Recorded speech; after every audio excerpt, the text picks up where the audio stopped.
Hi hello viewers, இது KM செல்வம் land properties. நம்ம இந்த காணொலியில் என்ன பார்க்க போகிறோம் அப்படின்னா, ஒரு 11 ஏக்கரில் நல்ல ஒரு சுத்தமான கரிசல் நிலம் தான் பார்க்க போகிறோம். நம்ம சேனலை இது வரைக்கும் சப்ஸ்கிரைப் பண்ணாதவங்க சப்ஸ்கிரைப் பண்ணிக்கோங்க.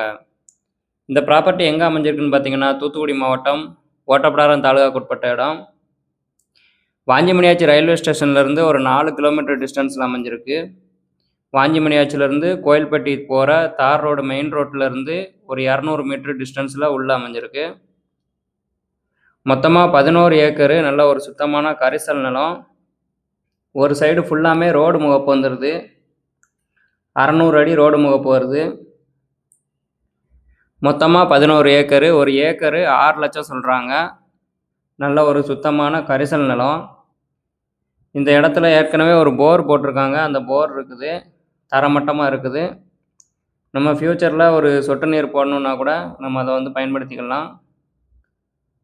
நல்ல ஒரு சுத்தமான கரிசல் நிலம். ரோடு பேஸு, 600 அடி முகப்பு, ஒரே கையெழுத்து, கிளியர் டாக்குமெண்ட் இருக்குது. மொத்தமாக 11 ஏக்கர் இருக்குதுன்னு சொல்லியிருக்காங்க. ஒரு ஏக்கரு 6 லட்சம் சொல்கிறாங்க.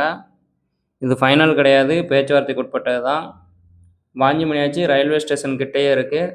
ஒரு 4 கிலோமீட்டர் டிஸ்டன்ஸில் அமைஞ்சிருக்கு.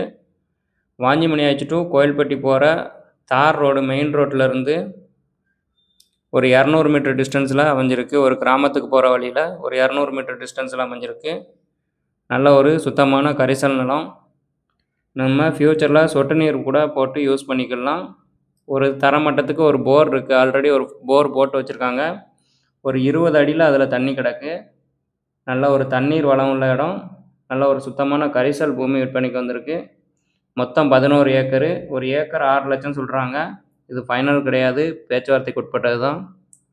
இந்த நிலத்தை பற்றி மேலும் உங்களுக்கு தகவல் தெரியும்னா நாங்கள் ஸ்க்ரீனில் நம்பர் கொடுக்கோம். அந்த நம்பரை கான்டெக்ட் பண்ணி உங்களோட டவுட்டை கேட்டுக்கோங்க.